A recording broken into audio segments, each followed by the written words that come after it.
Hola, mi nombre es Carlos Sala y le estaré presentando mi proyecto final, el cual trata de mediciones angulares y distancias horizontales en un polígono de control de la clase Geomática 1 dada por la profesora Evi de la Rosa. Les estaré presentando sobre mediciones de distancias horizontales, mediciones de ángulos horizontales, cálculo del traverso y cálculo de área en la figura. La primera parte se basó en construir un odómetro, localizar 3 puntos formando un triángulo lo más equilátero posible y medir las distancias horizontales con el odómetro construido a pasos y con cinta métrica. Para la construcción del odómetro utilicé un palo de escoba, un disco de cortar metal, un tornillo, una tuerca, una arandela y una herramienta para perforar el palo. Para obtener la circunferencia se utiliza la fórmula 2pi por r. El disco tenía un radio de 0.114 metros, lo cual nos permitió calcular la distancia por revolución siendo 0.716 metros por cada revolución. Aquí podemos ver cómo mido la distancia horizontal con el método de pasos, el cual consiste de contar los pasos dados en cada tramo, comenzando en el segmento AB, luego en el segmento BC y finalizando en el segmento CA.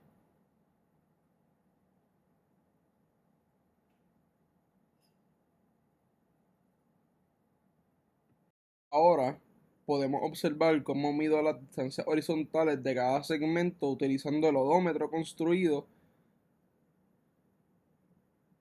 Este consiste de contar cada revolución dada por segmento,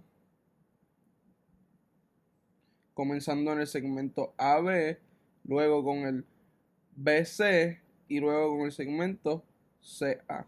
Luego procedí a medir las distancias horizontales con la ayuda de mi compañero Gabriel Andrade en cada segmento utilizando el método de la cinta métrica.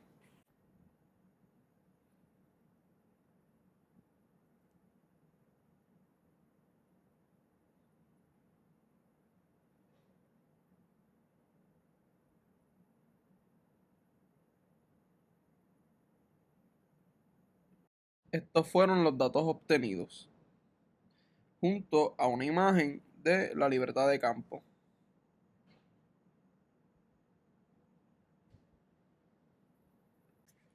Luego se prosiguió con cambiar los datos obtenidos a metros, comenzando con el método del paso calibrado, el cual consiste en multiplicar mi factor personal del paso calibrado por la cantidad de pasos dados para así obtener la distancia en metros.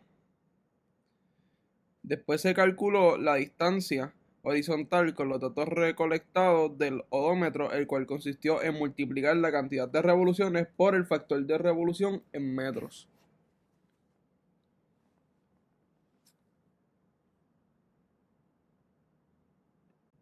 La segunda parte consiste en construir un teodolito casero, medir las distancias angulares entre los puntos localizados anteriormente, encontrar el azimuto de una de las líneas y realizar los cálculos del transverso.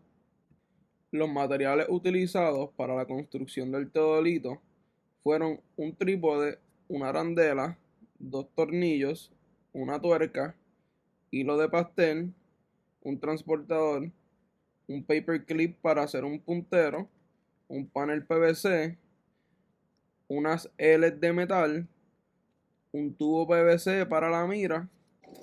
Primero corté un pedazo del panel en forma de cuadrado y le hice un orificio en el centro para así con una tuerca y una arandela amarrar la base creada al trípode. Para la mira usé otro pedazo más pequeño del panel PVC para así con tape pegar las L de metal y poder atornillar la mira. Esta se colocó encima del transportador.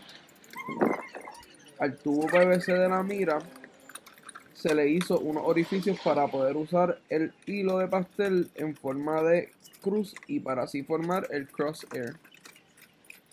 Además, también con un tornillo extra y hilo de pastel se le hizo una plomada. Luego se prosiguió con la medición de ángulos horizontales, primeramente emplazándome en la estación A utilizando la plomada, mirando hacia la estación C y terminando en la estación B, siempre midiendo los ángulos hacia la derecha. Para cerciorarme que la mira estaba nivelada, utilicé la aplicación de medir en el celular donde se encuentra un nivel. Este proceso fue repetido en todas las estaciones. Luego se midió el azimuto del segmento AB con la aplicación de brújula del celular y obtuve que fue de norte 34 grados. Aquí podemos ver los datos recopilados junto a una imagen de la libreta de campo. Los cálculos del transverso comenzaron con el ajuste de figura, el cual se hace sumando todos los ángulos interiores y luego restándole 180 grados, obteniendo la discrepancia. Para determinar la corrección, se usa el negativo de la discrepancia sobre el número de emplazamientos, teniendo una corrección de 1 grado y 20 minutos. En este slide podemos observar los cálculos del azimuto preliminar.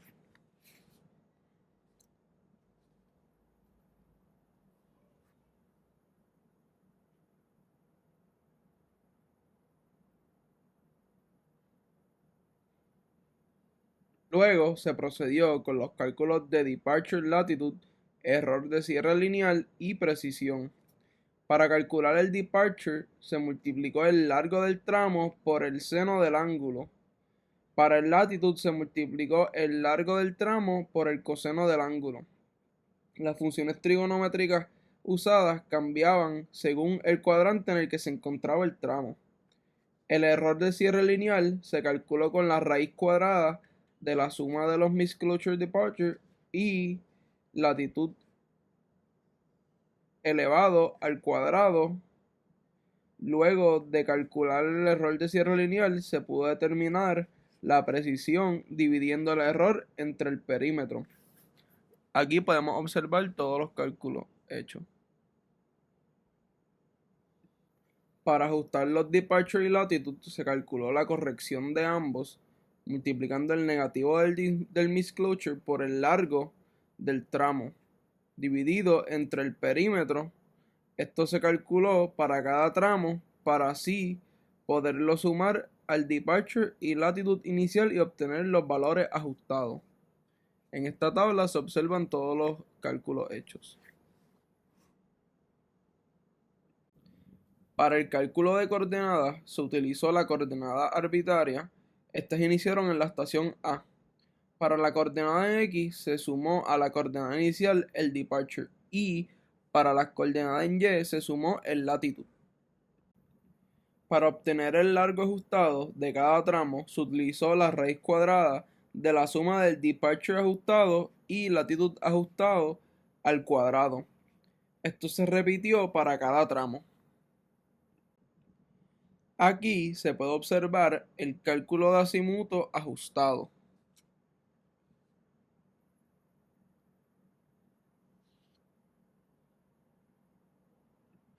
Finalmente se procedió con el cálculo de área con 3 métodos distintos, comenzando con la distancia doble meridiano, donde podemos ver los cálculos, y luego procedimos con distancia doble paralelo, donde en ambos nos dio a 31.28 metros cuadrados.